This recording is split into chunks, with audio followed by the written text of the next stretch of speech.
Have you ever stopped to think about time? Not just the ticking of a clock or the turning of a calendar page, but what time truly is. In the ancient verses of the Qur'an, we find a curious statement, a statement that challenges our everyday understanding. It says that for God, a single day can be like 1,000 years of our counting. Imagine that, a day that contains a millennium. This isn't just a poetic flourish or a metaphor for patience. It's an invitation, a doorway into a profound mystery, philosophers, scientists, mystics. What if this ancient text is hinting at a truth about the universe we are only now beginning to grasp? This single verse acts as a key. It unlocks a door in our minds, a door that usually remains firmly shut. We live our lives on a straight line. For us, time moves in one direction. It is an arrow shot from the bow of the past, flying through the present, landing in the target of the future. We are born, we live, we age. This progression feels absolute. It is the most fundamental rule of our existence. You cannot unscramble an egg. You cannot put a shattered glass back together. This is what physicists call the thermodynamic arrow of time. It's the universe's tendency to move from order to disorder, from a state of low entropy to high entropy. It is the reason yesterday is gone forever and tomorrow is always just ahead. This linear experience is baked into our biology and our language. We plan for the future. We remember the past. Our entire society is built around this steady forward march. Let us conduct a thought experiment. Imagine two people. One is an astronaut on a near-light-speed spaceship. The other remains on Earth. Years pass by. Seasons change. Children grow up. For the astronaut, something extraordinary happens.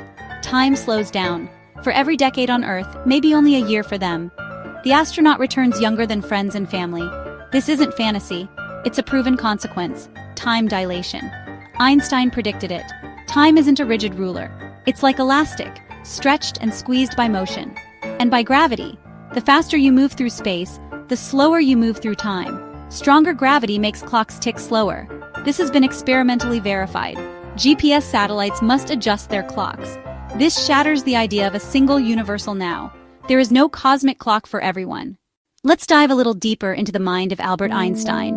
In the early 20th century, he revolutionized our understanding of the cosmos. He gave us two theories of relativity. Special relativity. It explained the relationship between space and time. Space, time. They are woven together into a single, four-dimensional fabric. He called it space-time. Moving through the space part affects how you experience the time part. They are inextricably linked. You cannot affect one without affecting the other. Then came his masterpiece, general relativity. It brought gravity into the picture. Massive objects like planets, stars don't pull with a mysterious force. They warp the fabric of space-time. Imagine placing a heavy bowling ball on a stretched rubber sheet. The sheet curves downward. Roll a small marble nearby, it follows the curve, not a straight line. Long before Einstein wrote his equations, humanity was wrestling with the enigma of time. Ancient cultures, sacred texts from around the world are filled with stories and concepts that seem to hint at a more fluid, non-linear reality. These were not scientific theories, of course. Mythology, philosophy, spiritual insight. But it's fascinating to see how these ancient intuitions resonate with the discoveries of modern physics. They seem to be touching the same elephant, just from different sides and described in a different language. Take, for instance, the Hindu concept of yugas. These are vast cycles of time, ages that last for thousands or even millions of years, during which the world is created, flourishes, decays, and is ultimately destroyed before being reborn. In these traditions, the gods experience time on a scale that is incomprehensible to mortals. The lifetime of a human is a mere blip within these grand cosmic cycles. This is another example of temporal relativity, where different beings experience time at vastly different rates. The scale is different from the Quranic verse, but the core concept is strikingly similar.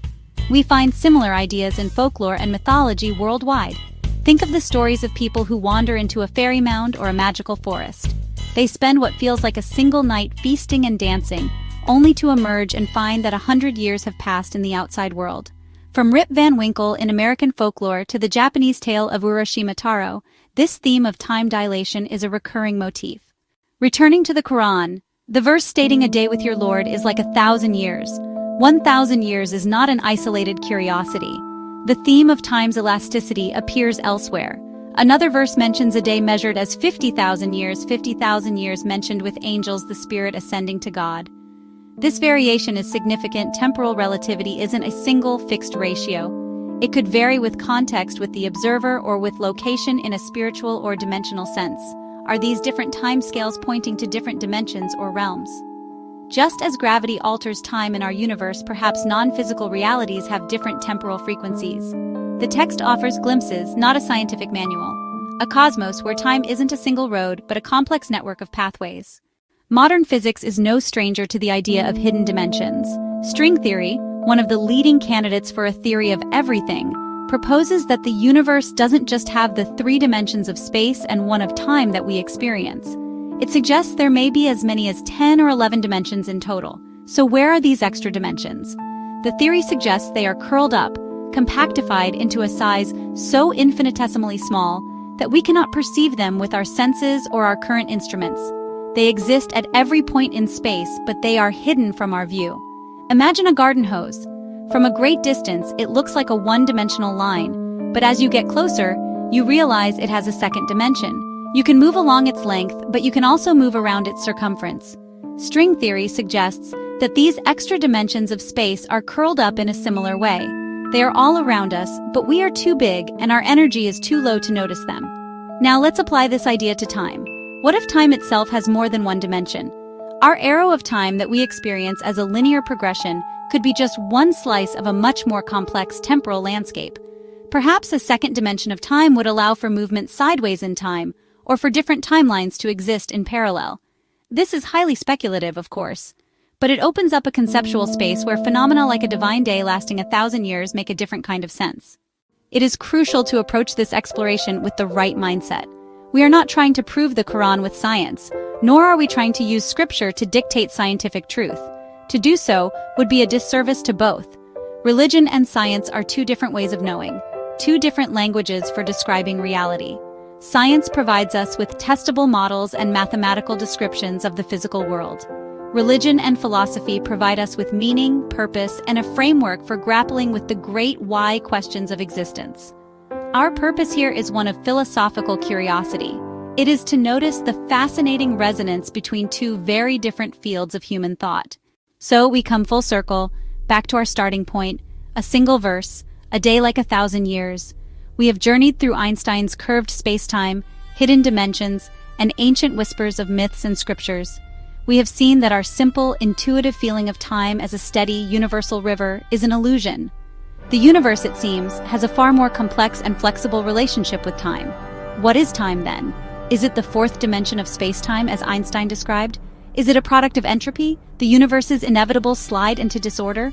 Or is it an emergent phenomenon that arises from a deeper, timeless reality?